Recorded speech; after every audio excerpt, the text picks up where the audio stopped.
काबिज़ Israeli forces की बमबारी के नतीजे में गज़ा में एक दिन में मज़ीद 100 से ज़ायद फ़लस्तीनी शहीद हो गए, जिसके बाद 7 अक्टूबर से जारी सहूनी बर्बरियत में शहीद फ़लस्तीनियों की तादाद 31,880 से ज़ायद हो चुकी है।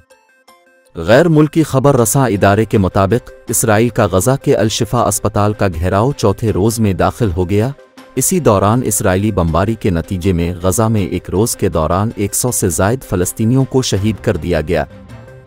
इसराइली हुकूमत ने मशरिकी बैत अल-मक़दस के अस्पतालों से 25 फ़लस्तीनी मरीज़ों को गज़ा मुंतकिल करने का हुक्म जारी किया है। बताया जा रहा है कि डॉक्टरों की अपील पर इसराइली सुप्रीम कोर्ट ने मरीज़ों को अस्पतालों से निकालने से रोक दिया है। मज़ीद बरहा इसराइली फ़ौज ने हेल्थ वर्कर्स और सहाफ़ियों से तौहीन आमेज़ सलूक किया है।